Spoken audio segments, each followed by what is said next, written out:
I was born in the early 60s. While I was a literal child of the 60s, I was largely oblivious of its difficulties. The world I was raised in, for all of its dysfunction, societally valued what I understood to be thoughtfulness. What was taught in school, at home, modeled in the culture was the golden rule. The golden rule being the principle of treating others as you would like to be treated yourself. It seemed simple, clear, and though not applied well by myself, nor my family, and by and large my community, it was a primary aspiration. It was the thing that was applied universally to others, with the caveat that we can always do better. As imperfect as I knew its application to be, it was something I believed in. In my 20s, in the 1980s, there came what I perceived to be as a paradigm shift. It was both a wake-up call to the responsibilities of adulthood, but something that I observed shifting in society overall. A thoughtlessness began to stir, politically, socially, culturally. The Reagan years were a time where the veil of American idealism not only lost its sheen, but we began to see behind the curtain. The country wanted to see the unrest of the 1960s as an aberration. What came in its place was the belief that every American needed to pull themselves up by their bootstraps. A return to a mythical 1950s. The village who helped them do so began to be seen as secondary, a politically and socially subordinate concept. The human who needed the village's help was seen as unworthy, less than. And in doing so, through the political policies of Nixon and Reagan, and in no small part Clinton, the dismantling of the American middle class unfolded. 40 years later, through Trump and rampant societal and political thoughtlessness, we now live in a cutthroat society of haves and have-nots, with cruelty and beefs and superficiality becoming the seal of the society's post-mortem.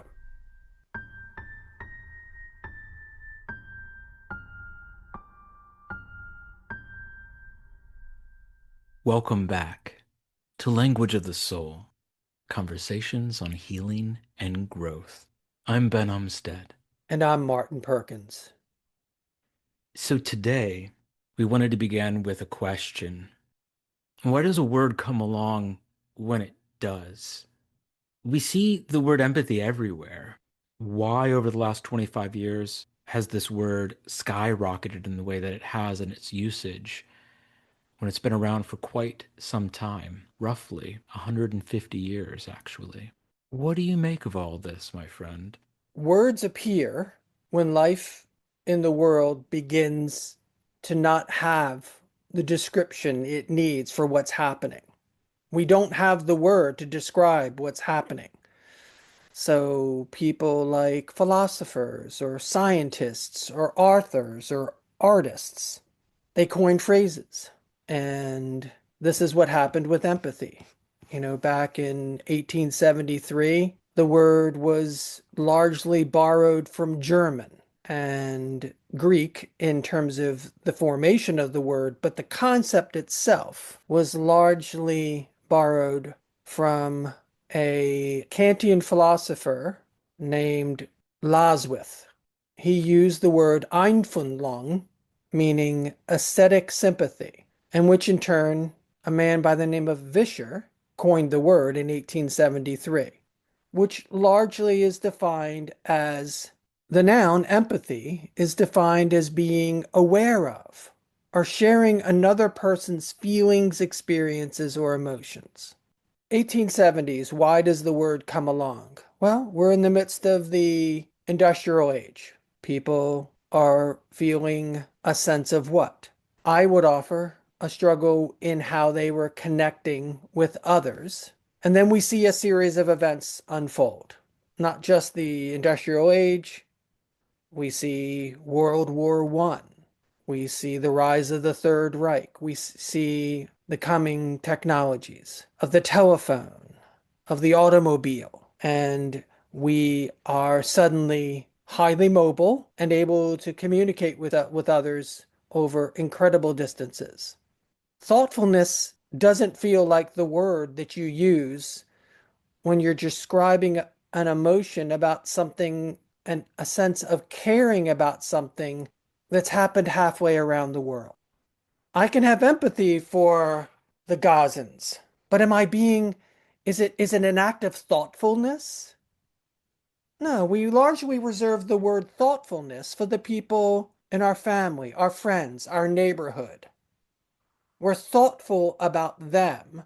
We have empathy for the larger world. And as the world grew, our connection to the world became on this macro scale largely different. The word empathy came along to describe that feeling. There's a chart we have, and in the chart, it shows that around 1910, the word begins to get used beyond just as I described earlier, the scientists and the philosophers. It's not just professional papers talking about the concept of empathy. We see this gradual but steady increase between 1910 and 2010. This increase in how the graph depicts and shows us the usage of the word. Between 2000 and 2010, suddenly the word explodes. Empathy is everywhere. And I would offer it corresponds to a very real human need to describe what people are feeling. Because directly correlating to that, humanity is seemingly suddenly not connecting to itself in the same way. We're not connecting to friends. We're not connecting to family and co-workers in quite the same way.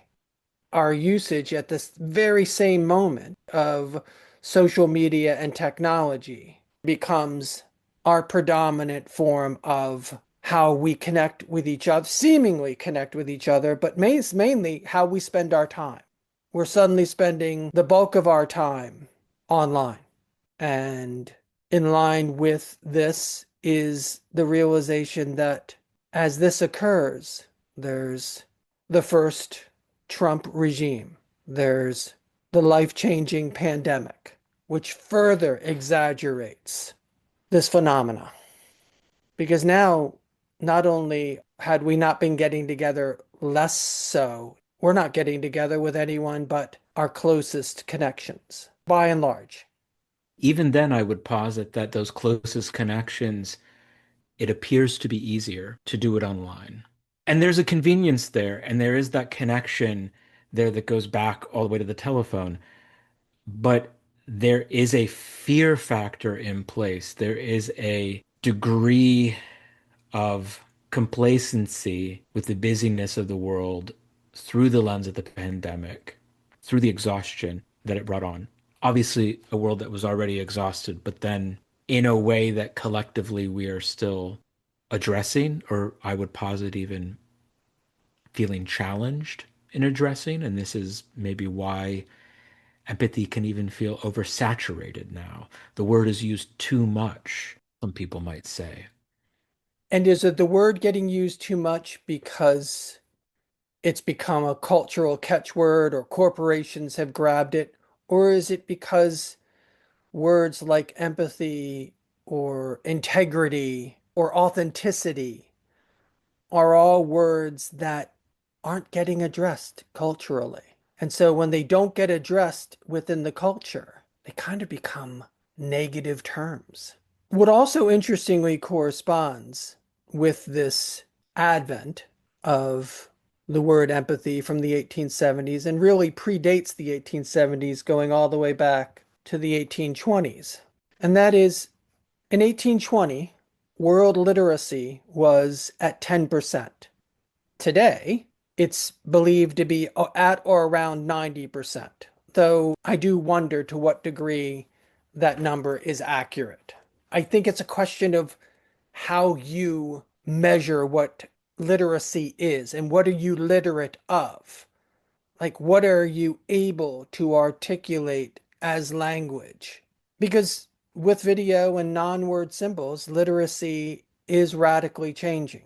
And, a cultural touch point that might be commonplace for you and I can be unknown for a 15-year-old. Whereas a 15-year-old, say 40 years ago, would have that connection to that cultural touch point. There's distinctions in the way that youth sees history in its pre-online expression, right? Everything before the online advent looks to them as like some kind of ancient notion. It's different. It's different. It's when I was a kid, I knew who Charlie Chaplin was. I knew, I didn't I wasn't a huge Chaplin fan, but I knew about the movies of the 1920s and 30s. Now, my daughter happens to be a huge Chaplin fan. That said, she's an aberration, right?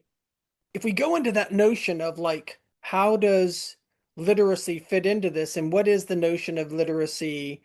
And if we look at cultural literacy as a part of this like evolution of empathy, we can look back and realize that in many ways, the advent of film and recorded music also played a huge role in the rise of cultural empathy. Exactly.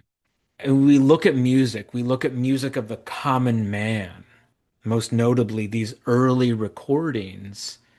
Something that I'm struck by here that draws back to what you were getting at around mobility and where we live and where we're occupied is that a lot of this music, it's so region specific, right?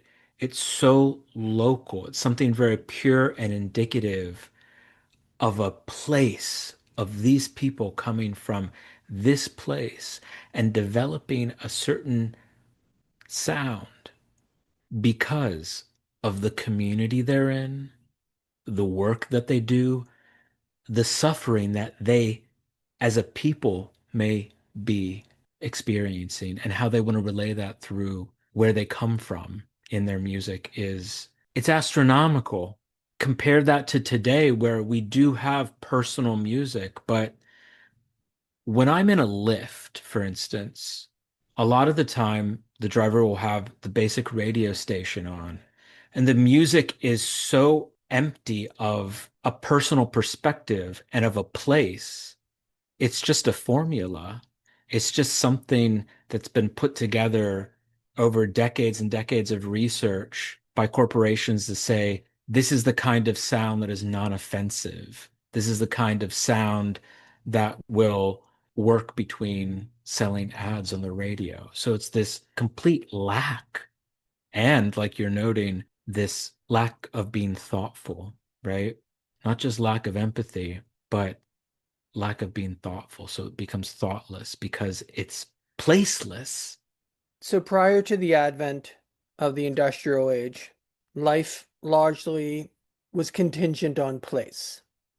Who we knew, how we knew, was all based on the place we lived. As factory life and other types of large corporate interests step into place, specific place becomes less and less important. People are moving about in ways that no longer center their lives around a specific place, oftentimes for generations. Suddenly they're moving wherever the work is. And that's really been the case for the better part of the last 150 years. And what gives rise to the word empathy. Prior to that, everything that happened in your world happened to the people you knew. You cared because you knew them. Now, through film, through music, through an increased degree of literacy, you are now seeing, experiencing what's going on around the world.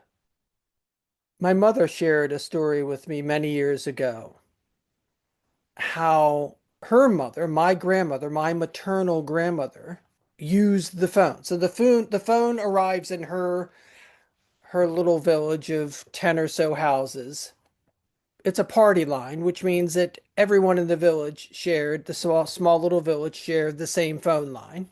It wasn't something you used for anything other than, as my grandmother saw it, as a method to order items.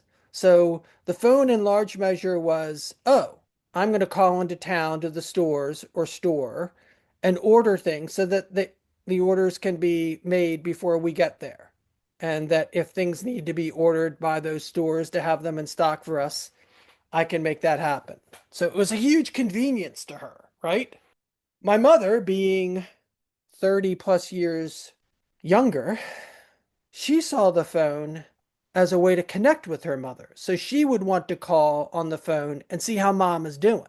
How's everybody doing at home? My mother wanted to converse.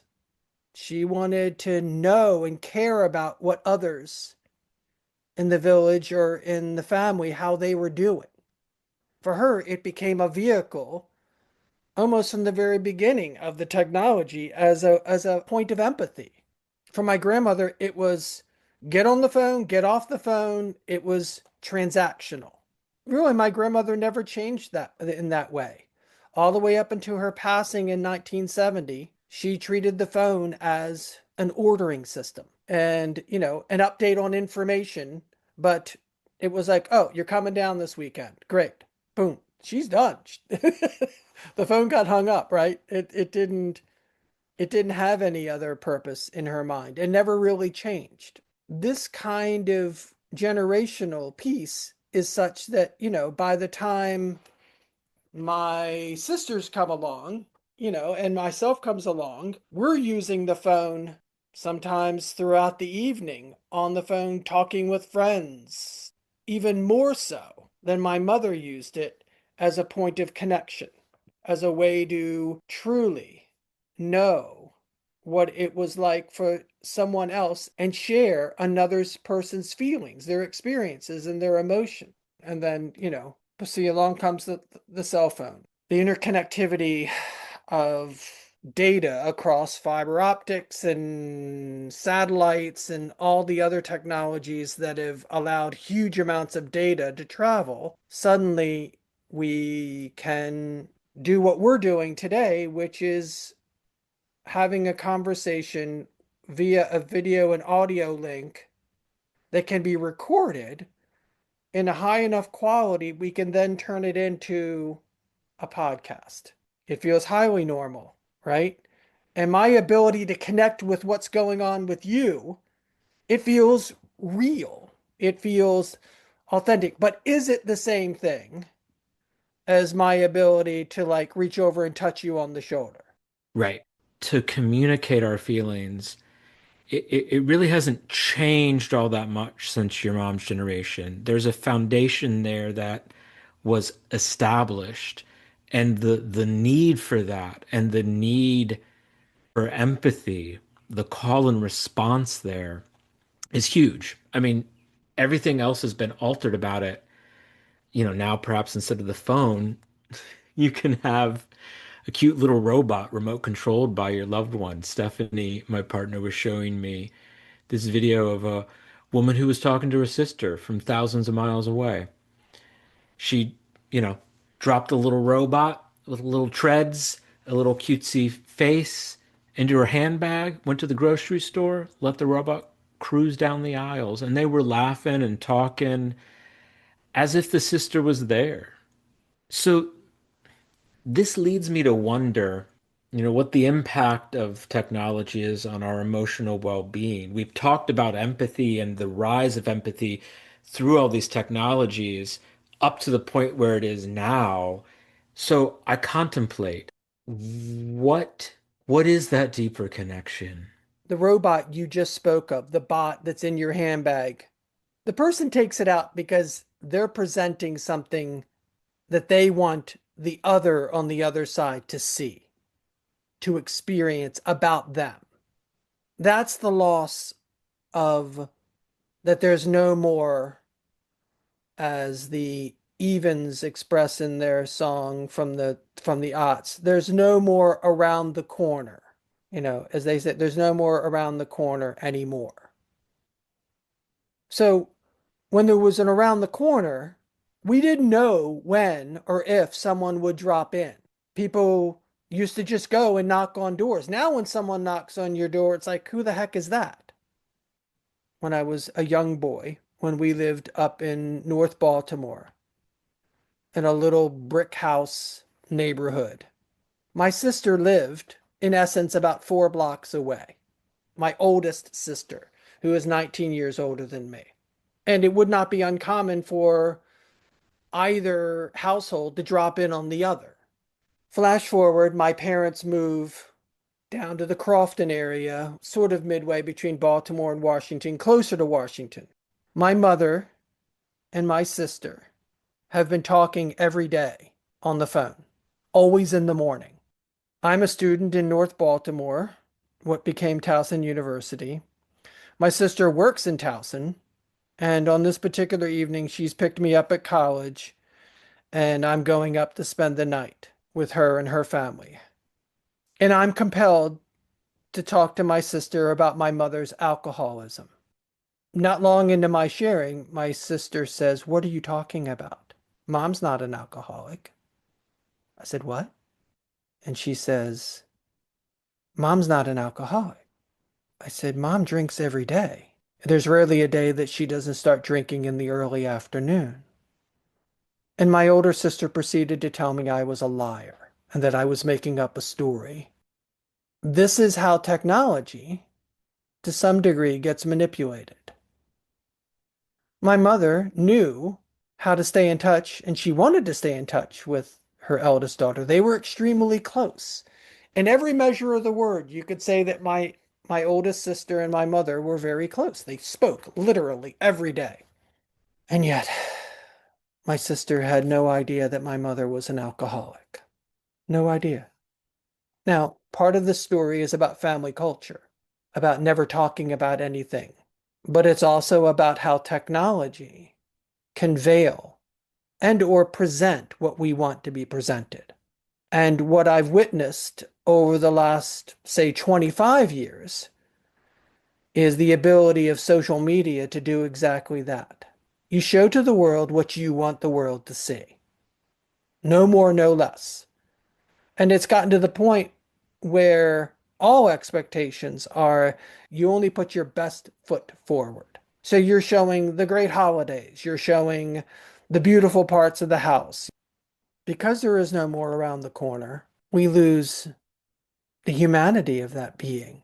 We don't get to see them in their, less than ideal circumstance. But it also means that how we see the people around us is on a very, very, very superficial level. We only get to see the people we care about through social media, through this curated presentation. People show what they want the world to see. But it also means that as we look at their world, we go, well, that's not what my world looks like. My world's full of, imperfections. And it took me a while to realize that, you know, over these last 15 years of me being on social media via Facebook or Instagram or any other social media expression, that there's a real disconnect between real life and how the world presents, how we present into the world. And I say we because we're all a version of it to varying degrees. No, not many people are sharing family secrets like I do around, you know, alcoholic parents. But I share them because they're number one, I've processed them, I've examined them to the degree where they don't feel like it doesn't feel like a dark secret because it's not really a dark secret. It's something that I've lived and I've shared. And if for the sake of sharing that story, others might recognize the spiral or the pattern they're in because they too have elements of life that aren't being shared. Now, I'm not suggesting you go out and share these things without some level of self examination, of self exploration. I'm suggesting that it's one way that we can address what's happening all around us within this technological progress. And that empathy or even self-care by looking at like what is it that we're presenting to the world? How do we want to present ourselves? Can we allow it to bring, can we be real with who we are?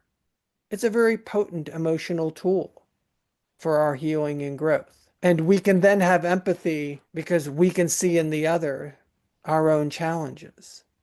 But we don't have to necessarily have to have experienced what the other has experienced. But I think it helps at times. We don't have to necessarily understand how another family's culture or an entirely different culture does it in order to have empathy for it. And I think, there was a kind of bridge that occurred in the 60s where, suddenly we're seeing strife on the streets. We're seeing Americans fighting a war on the other side of the planet. And all this is beamed into the living rooms of Americans, right? And I think it had a jolting response, but it led to an empathic response. And then over the last 15 years, it took that trend and put it on steroids. And all of a sudden, everything's instantaneous. Right. There is this extraordinary opportunity to connect with the rest of the world, wherever we are, to empathize and thus take action to help change the tides with a genocide, with the ICE raids against people in the United States, these incredible violations of human rights that we are seeing as it happens. I would posit then that social media can be a tool of protest, civil disobedience, a tool for mutual aid, for community action, and yet, What do we do with this opportunity for empathy?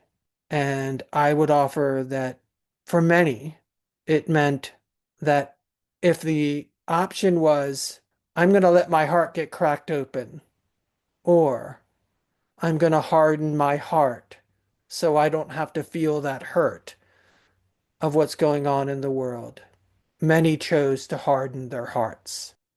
And so as a result, those migrants moving across the border that we might have had empathy for 60 years ago, or we did have empathy for 60 years ago, the culture as a whole, the voting public now sees them somehow or other as a threat. And it's a threat largely born of a political and social culture that fosters that hardening of the heart. We have leadership that heartless comments come out of on a daily basis. And the message is close ourselves off. That's what this border thing is all about. Close ourselves off. There's too much pain in the world. Close yourself off. Because to do any other thing is to open up to weakness. Those individuals with their hardened hearts don't realize that the heart having cracked open cultivates an incredible sense of strength.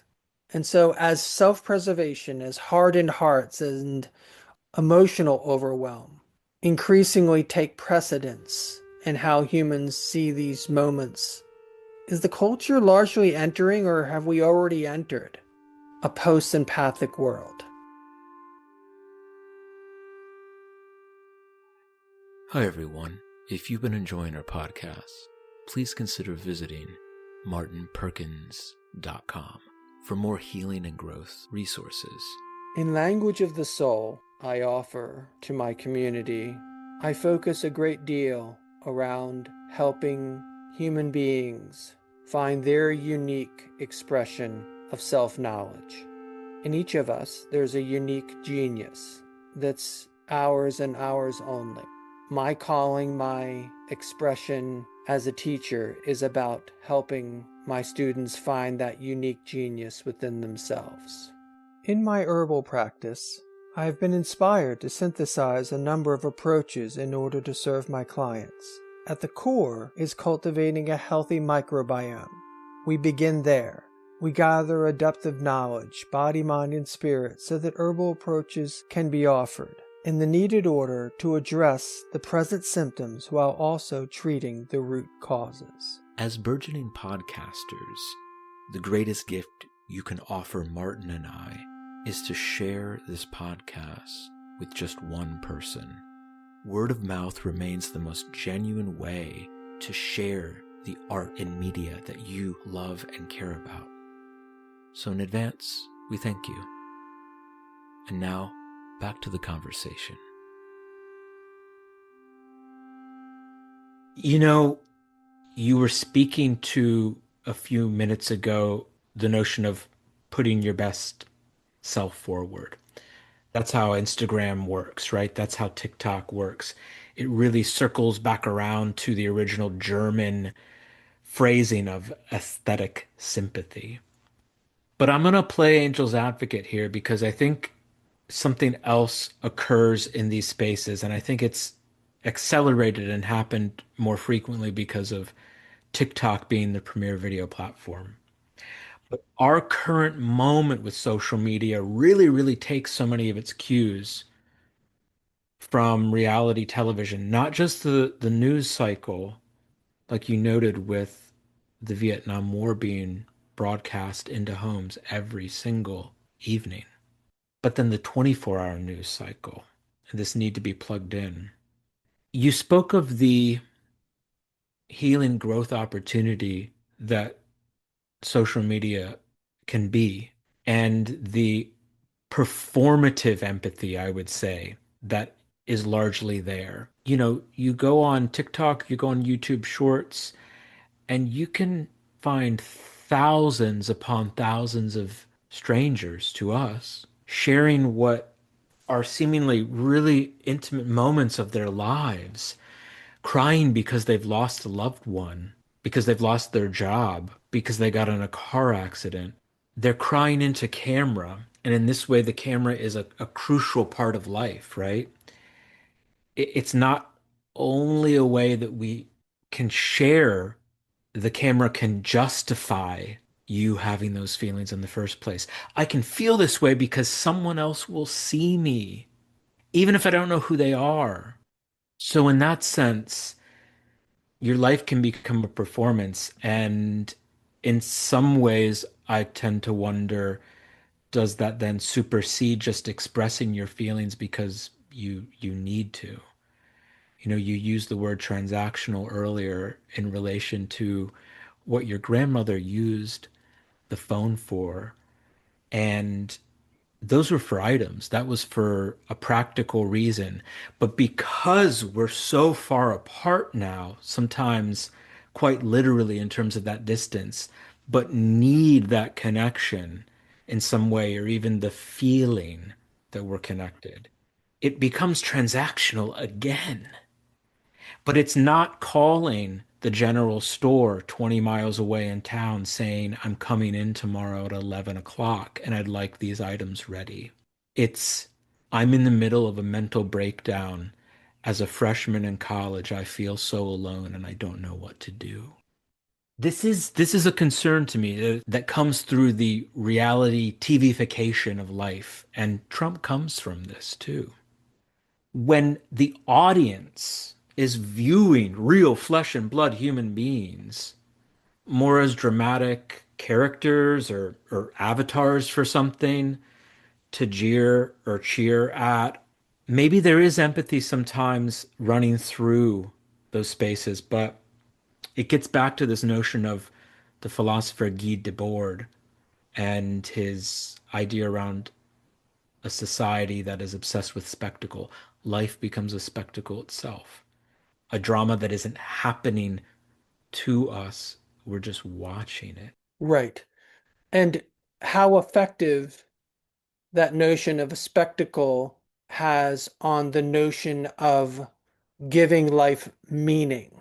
In other words, because Trump is so effective at creating spectacle, it lends amongst his followers the belief that he's doing more, that he's being effective because the spectacle gives it its defining lens, right? The drama, the cutthroat businessman, or even just the drama that comes up, right? And when it happens, he almost always says, "Oh, this is going to make for great TV." Right? He's not concerned about national policy. He's concerned as to whether how many eyeballs are going to watch this. Because he knows that that's what's going to be seen as the meaningful takeaway. It doesn't matter what the substance is. What matters is there a spectacle worthy of enough eyeballs? This gets back to the literacy aspect that, you were talking about earlier, right? The changing nature of literacy, how we not only understand, but know and feel what we're seeing. Enough eyeballs means more spectacle, and it's this relentless, even what feels like endless cycle. And I guess in some respects it is endless because there's enough video on the internet to last. I'm not sure the exact statistic off the top of my head, but isn't it something like a million something years of watching? But this notion of technology and literacy and how we engage and interact with it, we've talked about a lot of instances within your family. Your daughter being born at the turn of the 21st century, being an aberration in many respects in how she engages with technology in a thoughtful way, I would say. And this is the interesting thing, right? Even for Luna, she grew up in those initial years, the development, her early childhood development wasn't focused in the social media space, even though there were screens. So up until very recently, everyone using this technology was born in a time where social media as we know it today, it didn't exist.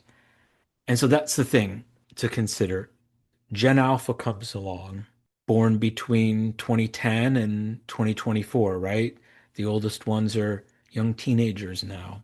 These children have grown up with smartphones and laptops and tablets and electronic toys, sometimes in their hands since infancy.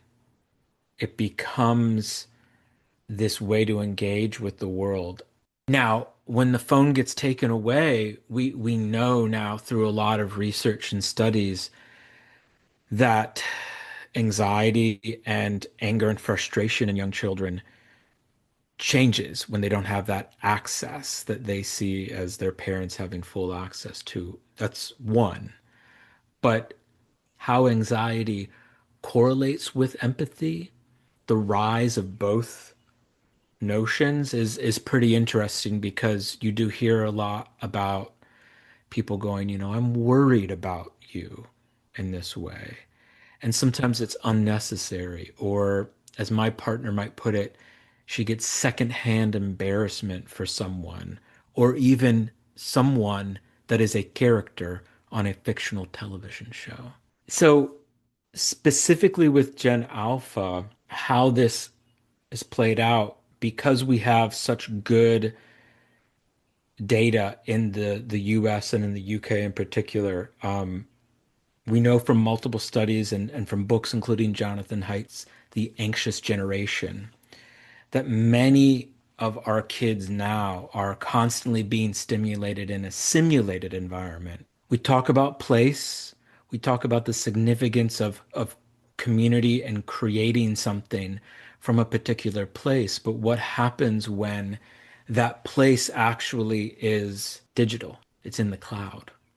What happens to those kids' innate human beingness, their social and emotional development with others? I mean, we've said it, it gets dumped mostly into screen time.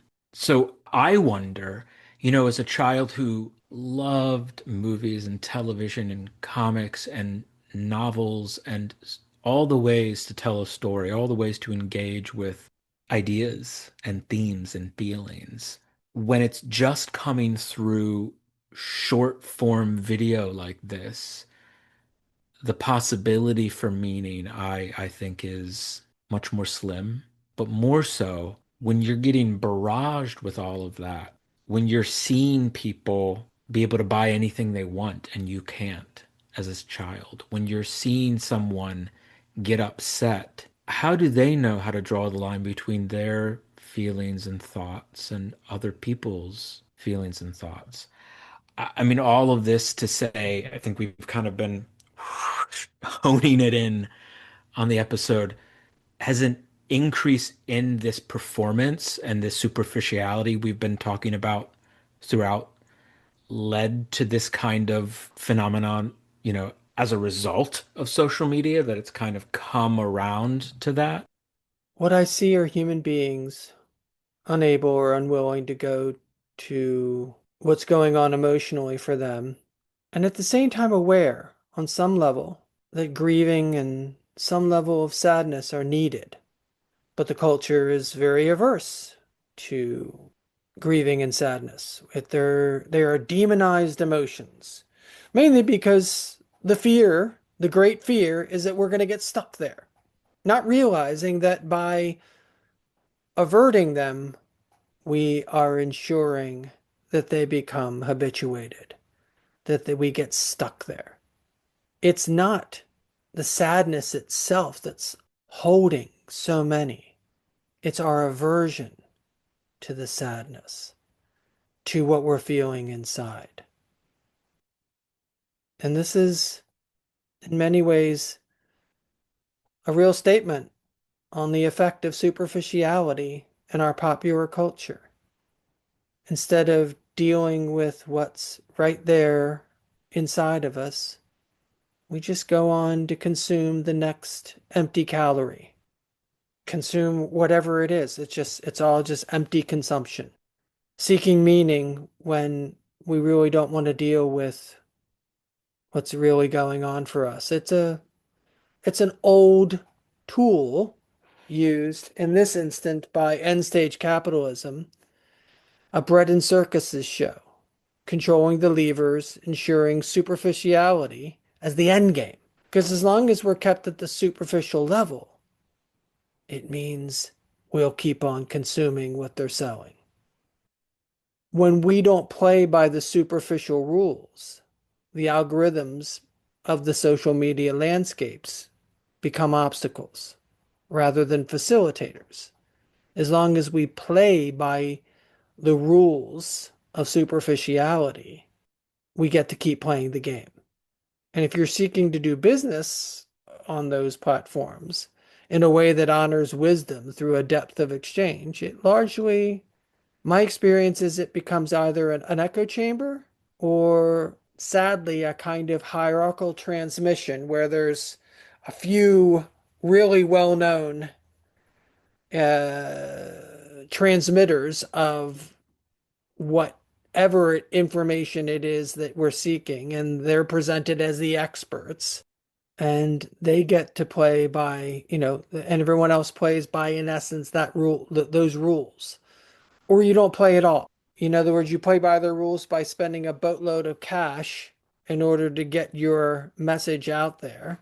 And in all fairness, that's how media to some degree has always operated. It's just that there was a promise in the internet landscape that it would be an egalitarian landscape, that there would be the opportunity for you to get out there, that it wouldn't be a purely transactional platform. And I think that to some degree my disappointment in its end stage capitalist practices is coming through here as well, because I'm really wanting there to be the opportunity for a form of sacred commerce, that we all kind of get what we need, that we get to share with others what we're about. And it's just not how it works. There are a very few controlling the levers for us, the many. Yeah, I mean, what you're speaking to reminds me of our recent episode that focused on hyper-rationality, right? And it's cold, system first kind of momentum.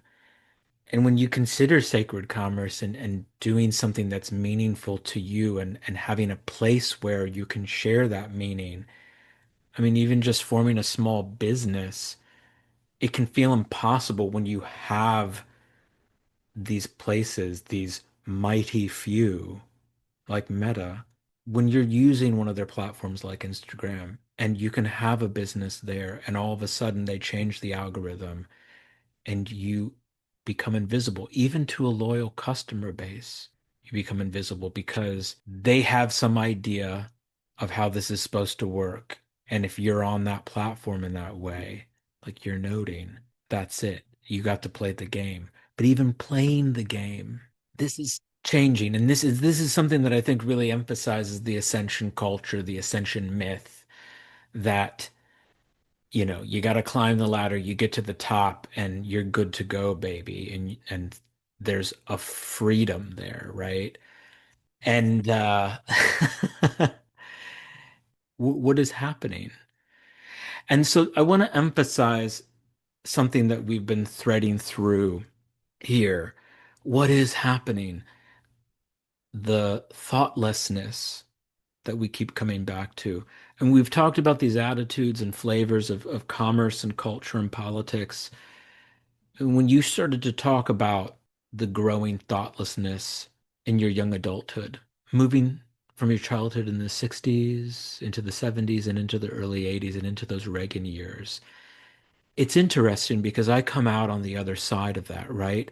I'm a child of the 1990s, and I was, like you, largely naive of my era's true colors. In my house, my parents, the narrative that they had was thank God that Reagan's out of there. Thank God that Bush is out of there. And I took that with my awareness as a child and figured that things would be okay. I saw my parents as not necessarily authorities, but people with a knowledge and understanding beyond my own, right? So there was a touchstone, there was a sense of comfort there. The funny thing is this, as an adult, looking back, I'm often really struck by what I've come to call like a cheery cynicism that lies at the heart of the 1990s. I mean, you can point so many fingers, and it may feel a little derivative in the things that I offer here, but in a larger scope, it fits. Clinton dismantles the safety net, and yet at the same time, we've got the image of him playing the saxophone with the shades on, unlike any president before, right? Or you've got the Gen X counterculture movements that are really celebrated because they come up from joy and discontent and thoughtfulness and the edge of thoughtlessness, right? But then they get corporatized faster than any counterculture has ever been before. And when I think about my sense of humor and what I loved as a child, it's kind of astonishing to consider that, like, I loved the sitcom Seinfeld, and yet I look at it as an adult and I go, Seinfeld is this like jealousy laden, entitled, snarky show, and here it is, the comedic touchstone of the 1990s. So that cheery cynicism, it powers the zeitgeist. But again, that thoughtlessness that you note, it grows and grows and grows. That's what's at the root of that cheery cynicism. We feel the ballad of inequality marching on. Many people are feeling angry and hopeless and alienated. And that's not something new. That's something that just comes through the have and have not mentality that has swung all these different ways.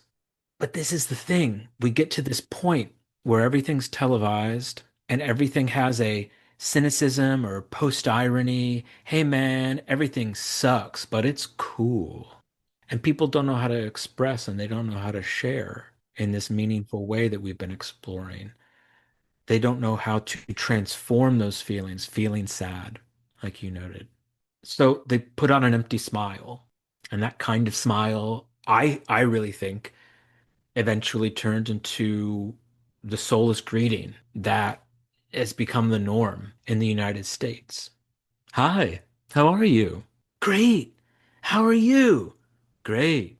As if every word that two people just said just meant hello and nothing more.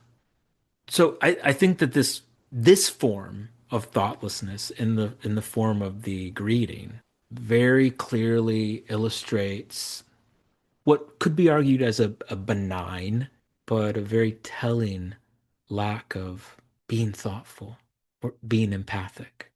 Or else maybe there's a performative empathy like we've talked about. Maybe that's happening.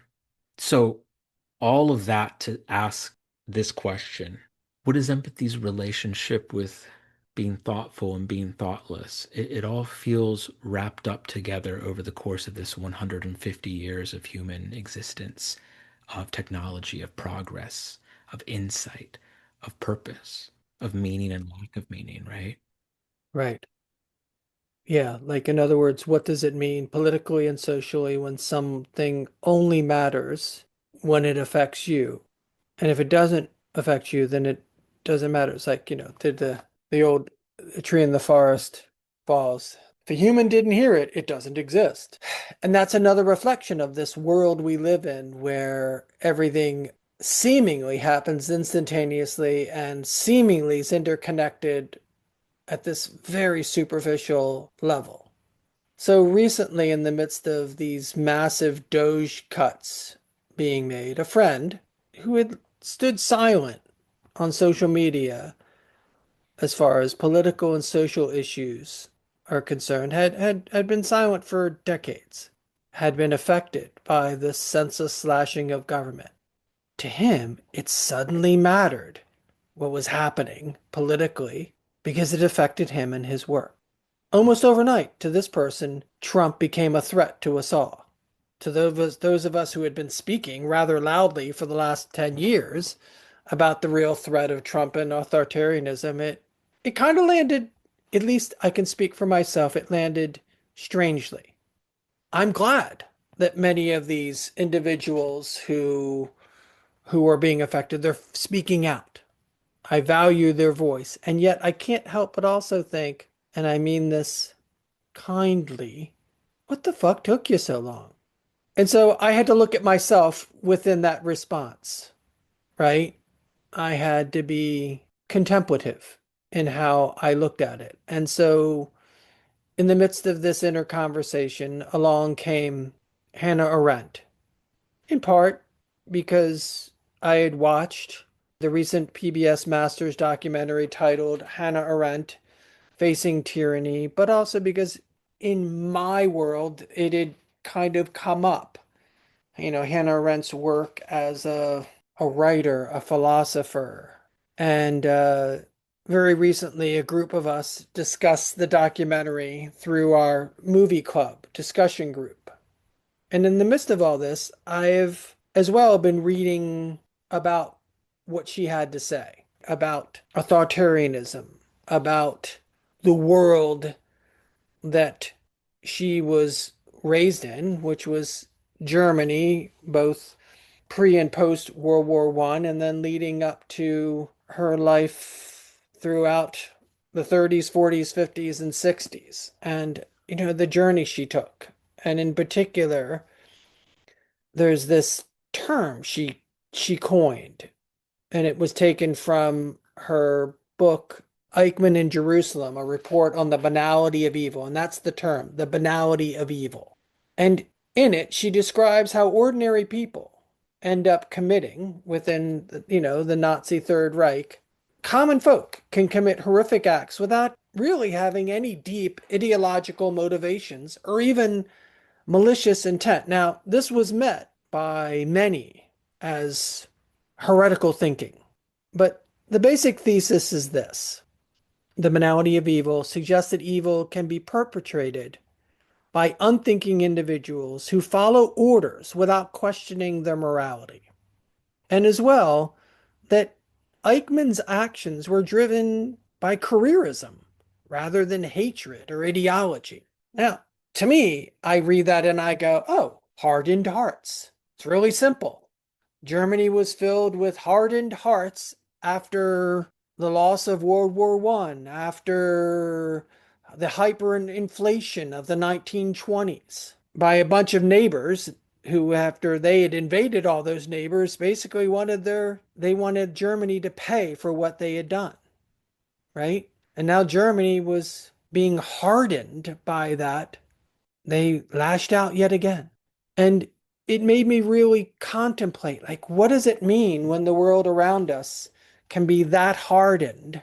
Golly, I see an awful lot of thoughtlessness in the world around us, right? And then I look at Eichmann's actions being driven by careerism. Well, another way of saying that is self-preservation, right? And golly, I see that an awful lot in the politicians of and as well the people who are supporting what's happening, right? And that it almost seems as if the only way for anyone to kind of wake up to things is because it's really affecting them. And so this notion that I brought up at the very beginning of the pod of my youthful experience of being taught the golden rule, how it's in many ways, how it was both applied and in many ways not applied or poorly applied. It was selective based on, my biases, my blind spots. And so it is with everyone. We don't really consider others if we aren't also questioning our own sense of morality, if we aren't asking ourselves challenging questions about our choices, our engagement. In some ways, it helps us better understand the nature of and the pratfalls of Arendt's thesis that when an unthinking individual chooses to follow or not follow orders, as Arendt points out, there need not be maliciousness or some kind of ideological belief system. So often we're trying to understand how a MAGA individual can be so thoughtless. And we want to understand what their ideological motivation is or, what their malicious intent is. Maybe it's just they're acting out of self-interest. Maybe they're unable or unwilling to check into a moral compass because their hearts have been hurt so much, maybe by their versions of the losses that they see around them. I don't know. But I do know that if we want to better understand how empathy has risen and now kind of found a kind of odd performative expression. Like, where are we now in a larger world? Is it true? Are we experiencing a falling out of favor of empathy in the world? Is that what's happening? I have a great deal more. I guess what I'm really trying to say is to answer a question about the dangers of thoughtlessness, of empathy, of thoughtfulness. I'm left with the notion that I have more questions than I could possibly have answers. Those biases that you noted growing up with blind spots that we all have, when we're engaging with this notion of self-interest and careerism, it's really hard for me not to see a greatness narrative take over there. And I think that speaks to our patriarchal society, our manifest destiny notion in white colonial America. This is ours. This is mine. I'm entitled to greatness. Here I am. Get out of my way. We've talked about this in various capacities over the last handful of episodes, but it ties in here because there can be a thoughtlessness in the way that Arendt characterizes it. I was just following orders. The orders, though, are something that you at least abide by. And if you're abiding by them, there's a part of you that is agreeing with that in some way because you're not really examining, you're not really willing to check in more deeply with yourself. And that greatness narrative, I would posit, supports that. I am great. You're in my way. You don't matter. And this is something that I really want to offer our listeners to reflect on.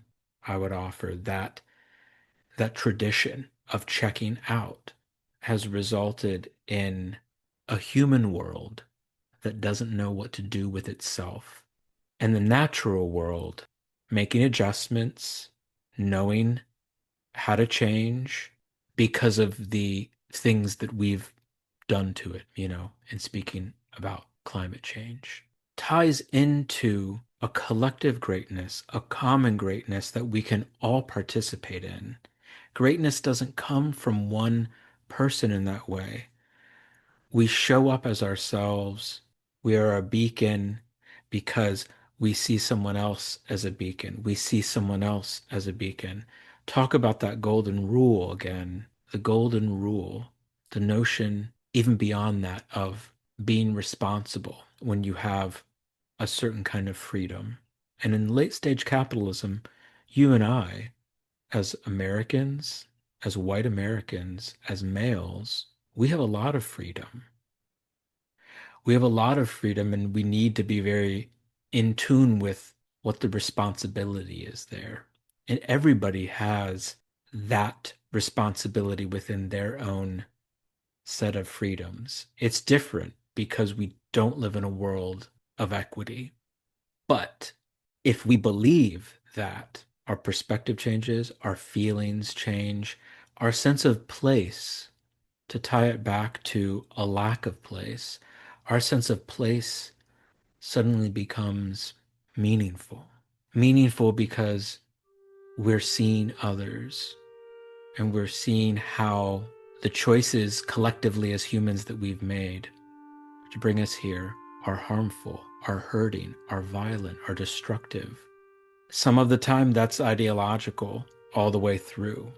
That's malicious all the way through. Other times it's a common person who is caught up in just that self-interest, that self-preservation. There are so many ways that we encounter it. We feel overwhelmed, our hearts hardened, rather than our hearts cracking open again and again and again. That's empathy in a nutshell. Language of the Soul, Conversations on Healing and Growth is produced by Ben Umstead and Martin Perkins, with editing and music by Ben Umstead.